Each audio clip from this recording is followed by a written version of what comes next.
èmi mọ rírì iṣẹ́ ìyanu rẹ̀ láyé mi. Mo mọ rírì oore bàbá o. Ó ṣé o, Ọlọ́run ìyanu. Ó ní òrèrè ní láti máa fìyìn fún Olúwa. Jẹ́ kí gbogbo tó ní ẹ̀mí máa fìyìn fún arúgbó ọjọ́. Ajagun máa fi tìbọn ṣe. Àwí máa yẹ̀hùn, àkìkì tán, àyìnyín tán, àìlópin ìjìnlẹ̀ nínú ìjìnlẹ̀. Ó mú kẹ́tẹ́kẹ́tẹ́ Bálámù fọ́hùn bí ènìyàn. Ọlọ́run ọ̀rọ̀, àdìtú ọ̀rọ̀, bàbá tó ju bàbá mi lọ. Ẹ̀gbọ́n kíkéré bí àtàṣe kéré tó. Kò sẹ́ni tó lè bàtà ṣeré tó jẹ́ kí tójú. Ọlọ́run mi kò jẹ́ kí ọ ṣeré rárá. Òwí bẹ́ẹ̀ ṣe bẹ́ẹ̀.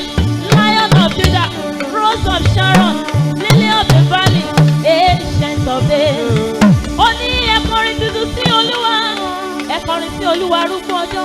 Ẹ fi ìbùkún fún Olúwa. Ẹ má fi ìgbàlà rẹ̀ hàn láti ọjọ́ dé ọjọ́. Sọ̀rọ̀ ògo rẹ̀ láàrin àwọn kèfèrí àti iṣẹ́ ìyanu rẹ̀ láàrin àwọn kèfèrí àti iṣẹ́ ìyanu rẹ̀ láàrin gbogbo ènìyàn ayé. Nítorí tí Olúwa tóbi, ó sì ní ìyìn púpọ̀ púpọ̀. Òun ní ìbẹ̀rẹ̀ àti òpin gbogbo. Ẹ máa sin Olúwa nínú ẹwà ìwà mímọ́. Ẹ wá rírì níwájú rẹ̀. Nítorí tí Olúwa tóbi lórí gbogbo ayé pátá. Ó ní ẹ wá mọ Ọlọ́run pàtàkì nínú ayé wa. Ẹ wá Ọlọ́run pàtàkì. Ó ṣeun pàtàkì. Ó san wá dẹni pàtàkì. Alárágbà yìí dá. Bàbá olórí ayé wa. Ìbàrẹ̀ làwa wájú. Kábíyèsí o, ológo dídán. Àtọ́bàjáyé má jayà lóló. Kí ni tí ò lè ṣe? Mi ò tí ì rí rárá. Ọba tó pàṣẹ fún ìrì pé kó máa ṣẹ. Ó pàṣẹ fún ọjọ́ pé kó máa yọ. Ó pàṣẹ fún òrùn pé kó máa ràn. Ìwọ náà ló pàṣẹ fún ayé wa wípé kó dákẹ́ jẹ́jẹ́jẹ́jẹ́jẹ́. Mo mọ rírì rẹ o. Mo mọ rírì rẹ. Èmi mọ rírì oore t'Olúwa ti ṣe nínú ayé wa. Ta ni mo mọ rírì rẹ o.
Gbogbo ẹ̀yin olórin, mo ṣètò àyìn olórin, ẹ̀yin tẹ̀sí nǹkan kí n tó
wa náà ní láti ṣe. Ẹ jọ̀ọ́ mo ní orin ńlá kan, mo ní iṣẹ́ kékeré kan láti ṣe. Nígbà tí èmi àti yín ta sí yin Ọlọ́run, ẹ mọ̀ pé a tún sì máa yin Ọlọ́run sí. Olórin pọ̀ dáadáa. Mo fẹ́ kí èmi àti yín ká ronú jinlẹ̀. Bí mo tiẹ̀ ṣe ń jó tí mò ń yìn látàárọ̀, bó bá tiẹ̀ wá dé, níbo ló fẹ́ ká mi mọ́? Olúwa ṣàánú fún mi, má jẹ́ kí n pàdánù ilé rẹ̀. Gbogbo èèyàn jẹ́ ká gbé ọwọ́ wa sókè. Ẹ jẹ́ ká gbé ọwọ́ ọ̀tún wa sókè, ká gbé sí Ọlọ́run. Ẹ jọ̀ọ́ ẹ jẹ́ àkọ́kọ́ rìn yí pẹ̀lú mi pé bí Jésù mú ó ṣe pàtàkì láti ní. Bí Jésù mú ó ṣe pàtàkì láti ní. Torí èrè owó máa tán, èrè ọlá máa tán, òkìkí máa tán, ohun tí kì í tán báyé bá tán ní Jésù. Bí Jésù mú ó ṣe pàtàkì láti ní nínú ìrìn àjò mi. Bẹ́ẹ̀ ni mo kọrin, mo ń tọ́ka sí Calvary, síbi ẹ̀jẹ̀ náà. Ìdánwò lòdì nínú lọ́tà gbé dìde. Jésù ló tọ́ mi lọ, ìṣẹ́gun. Pariwo ṣo fẹ́ràn Olúwa o, tó bá fẹ́ràn Olúwa o, kí máa wojú rẹ̀, máa kọrin títí ipò rere nínú ọkọ rẹ̀, ìgbóhùn sókè.